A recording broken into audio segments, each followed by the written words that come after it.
Campari for Breakfast, written and read by Sara Crowe. The Commonplace Book.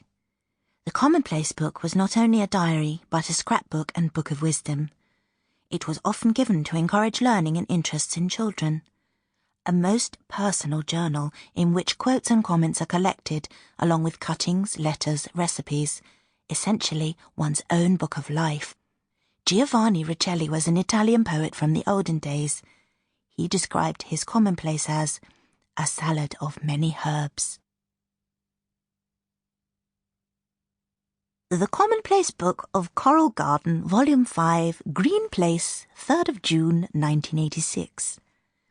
Newspaper cutting, Births, Marriages and Deaths, Egham Echo, May 20th, 1986. Evelyn William Garden, 1898 to 1986.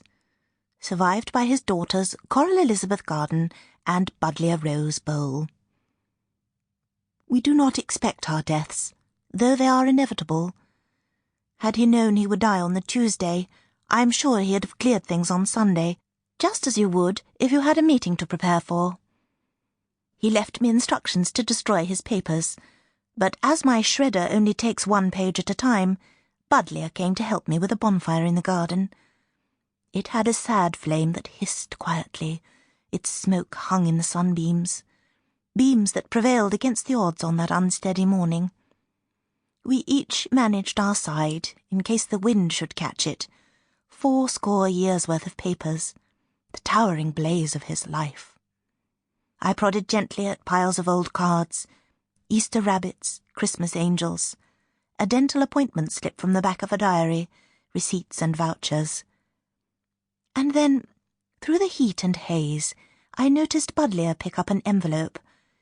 It had fallen away from the other documents in the thick of the pyre and lay at the edge of the bonfire on a bed of last autumn's leaves.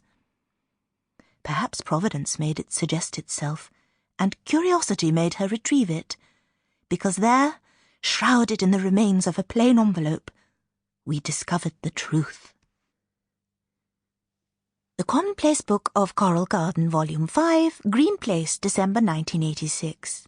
Copy of letter. Green Place, Clockhouse Lane, Egham. Dear Nicholas, I'm writing to tell you that it would give me great pleasure to have Sue to stay with me at Green Place. I know that these are trying times for you both, and I humbly offer such support as I am able. My companion has a daughter who is with us in the holidays, so you may reassure Sue that she would not always be surrounded by the elderly. I would be delighted to offer her an allowance of £50 per month for such modest needs as she may require. I am sure she would be like a sunbeam around the house, as I hope I may be to her.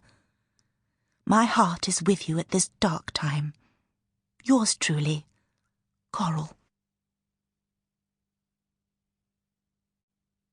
Sue, Sunday the 4th of January, 1987. It was easy persuading Dad to let me leave. In my heart I'd hoped he would object, but since it would give him more time alone with Ivana, he didn't. Persuading myself was easy too. Stay in Titford or go to Egham. Most of my friends are having gap years, picking strawberries, living in communes, whereas I want to go straight into life with no gap and earn good money doing it. And so Titford holds nothing for a girl of my ambition anymore. It's an understandable and terrible fact that Dad's taste has deserted him since we lost Mum. I think he just got so lonely that anybody would do. He met Ivana at Titford Golf Club. She was playing around with his boss, and Dad was to take them to dinner. She'd really been after the boss, but settled for Dad's attentions because the boss was a terrible lecturer. I don't know much about her, other than she comes from somewhere in Denmark. She just appeared out of nowhere, like bad wind. The only things I have to show for my life so far are a love of words and some interesting relatives, and Mum always drilled me to make the best of what I've got. So in the end, my decision has absolutely nothing to do with Dad or Ivana. Ultimately, I think Green Place will be a good place to write. Aunt Coral is my mother's sister. Sample complete. Ready to continue?